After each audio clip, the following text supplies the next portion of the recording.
Prosím, račte.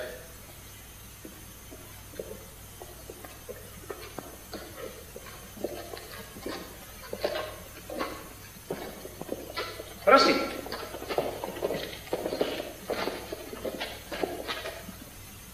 Vidíte?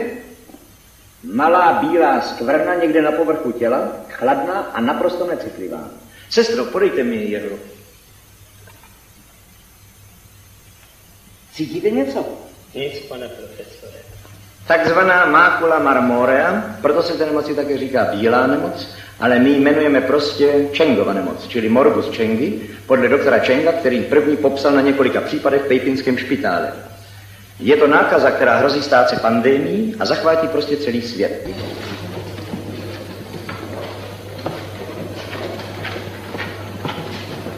Kam pak? Pan profesor Sigelius. Co mu chcete? Je to prosím v zájmu vědy. Ale pan dvorní rada nemá čas.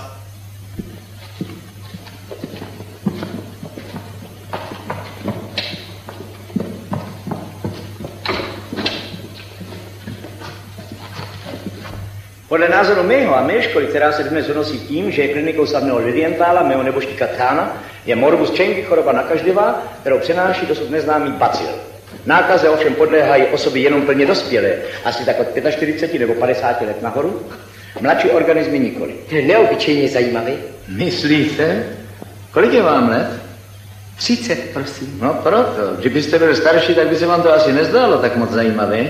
Morbus Chengy je totiž typická choroba pokročilého věku. Patrně díky tomu poskytují příznivé podmínky, ony normální organické změny, kterým říkáme stárnutí. Zatím je naše věda bezmocná. Napište prostě do novin, aby se lidé při prvních příznacích s důvěrou obrátili na svého lékaře. A jejich lékař?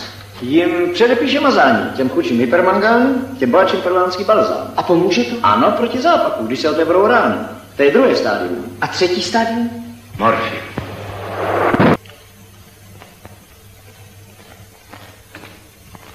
Co je? Promiňte, mé jméno je doktor Galen. A přejete si? Pane dvorní rado, už 5krát jsem vás hledal. Musím s vámi mluvit. Musíte? Prosím, mám ale jenom 3 minuty času. Pane dvorní rado, já mám, jak se tak říká, praxi chudých. No a tu mám spoustu případů, zvláště v poslední době, když se tak šíří ta bílá nemoc. Morbus Chengy, pane kolego, lékař se vyjadřuje přesně. No, ale když člověk vidí, jak se ti chudáci malomocní zaživa rozpadávají uprostřed rodiny, ten strašný zápach, že ano? Tak máte užívat prostředků na odstranění zápachu. Ale když člověk by chtěl ty lidi zachránit, že ano? Tady já měl spoustu případů, strašných případů. No a když jsem tak nad nimi stál, s holýma rukama, přímo zoufalý. To je chyba. Lékař nemá být nikdy zoufalý. No, když je to taková hrůza, pane dvorní rado, že ano?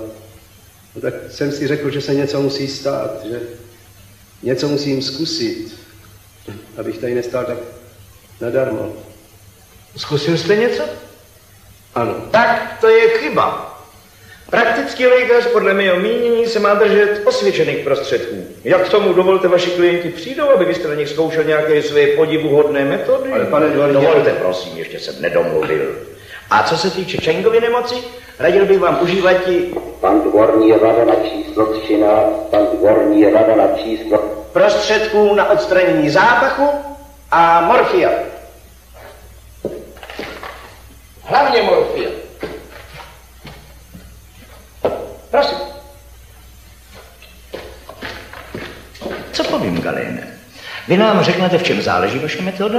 My ji vezmeme v úvahu a případně ji klinicky vyzkoušíme. Okamžitě. Ne, tak to by prosím nešlo. Pokud to nebude klinicky vyzkoušeno, tak to já nemohu nikomu říct, jak léčím bílou nemoc. Ani mě ne? Nikomu. Zatracený chlap. Jak se tohle může dovolit? Já bych toho chlapa jednoduše dal sebrat a zastřelit. Vždyť je to zase. Kdo taky? Ale tady čtu prý ten lék našel nějaký doktor Galén a ten prý ten lék nevydá žádnému státu, který neuzavře věčný mír. Co je na tom tak zlého? Prosím tě, jak se můžeš tak hloupě ptát? To přece dnes žádný stát nemůže udělat. Co pak jsme dali nadarmo tolik miliard na zbrojení? Věčný mír. Viděl přímo zločin. Zavřít toho chlapa. Ale když našel ten lék... Dalibák. A co pak sláva národa není nic? A když náš stát potřebuje větší území, tak mu to dá někdo podobný, ne? Ten doktor jenom říkal, že chce odstranit válku. Kdo mluví proti zabíjení, mluví proti našim nejsvětějším zájmům, rozumíš? Jak myslíš, tati? Prosím tě, co je to s tebou? Ty jsi nějaká taková... A proč máš ten šál na krku? Je ti snad zima nebo co? Ne, není. Hlava sundej, nebo se nachladíš, ukáž.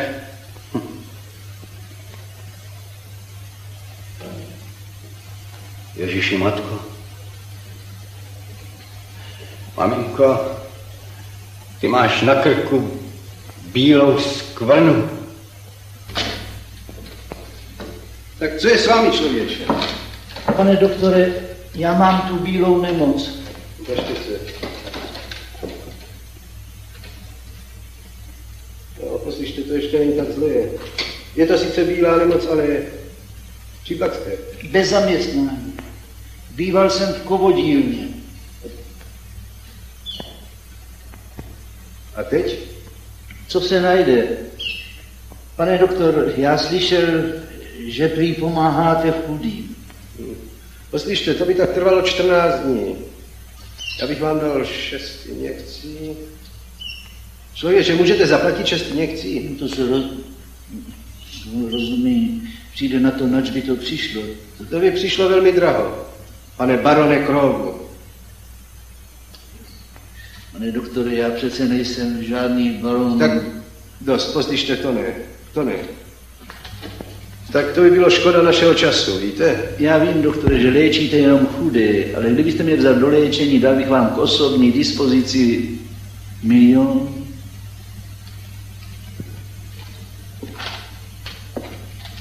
1 000 000? 5 milionů. 10 milionů. Z 10 miliony se dá mnoho dělat, zvlášť máte-li na mysli určitou propagandu. Počkejte, vy jste řekl 10 milionů. No ano. Na propagandu míru. No co chcete, s těmi penězi si můžete nakoupit tisku. Nemá propaganda, nestojí za rok ani tolik.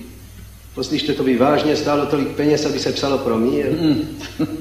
To stojí někdy hromadu peněz, aby se psalo pro mír nebo pro válku. Podívejte se, já to nic. Si. A řekněte mi, prosím vás, jak se to dělá? Především musíte mít styky. Styky. To je těžké. Opravdu nevím, jak. Poslyšte, pane barone Krogu. Nechtěl byste to vzít do rukou vy sám? Vy myslíte organizovat propagandu pro věčný mír? Ano, organizovat tu propagandu. Vy přece máte ty styky, víte? A já bych vás za to vyhověl. No. Promiňte, a to bych, myslím, nedokázal. Ne, tak poslyšte. To je zvláštní, vy jste vlastně svým způsobem hrozně poctivý člověk. No možná. A vy jste zase hrozně naivní člověk. Co pak vy myslíte, že můžete sám na svou vlastní pěst vynutit věčný mír? Sám ne, pane. Já mám silného spojence, víte? Máte pravdu, člověče. Bílou nemoc a strach. Člověče, já mám strach. Ale kdyby strach sám stačil ovládnout lidi, pak by už nikdy nemohla být válka. Co pak vy myslíte, že se jí většina lidí nebojí? A vidíte, přece bude. Vždycky zase bude. Vy máte takový strach z bílé nemoci? Mám.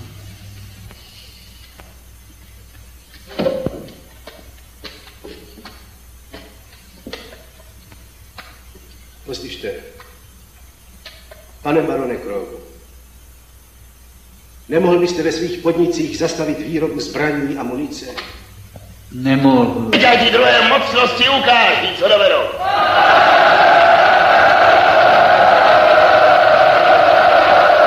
Pravím jen, my se nebojíme nikoho. My jsme tu válku nechtěli. Ale my ji vyhrajeme. Vyhrajeme ji, protože my jsme v právu. My jsme v právu.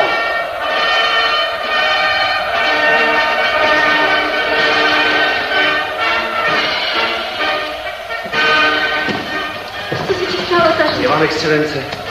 Jsme v právu. My jsme v právu. Co je to? My jsme v právu. Já tady vůbec nic necítím. Prosím vás, podívejte se. Je to jako mramor. Ale ne, tati. To nic není, ani se tam nedívej. Co to je?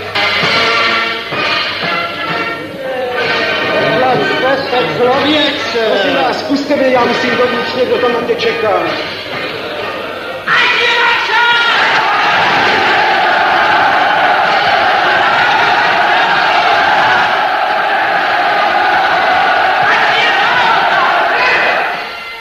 Válka nesmí být. Pavěrec, vráce, ažte ho! Počkat.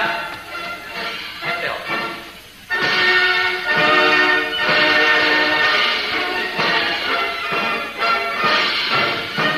Co jsi to řekl? Že válka nesmí být. Počkejte! Řekněte to ještě jednou. Musí být mír. Rozumíte?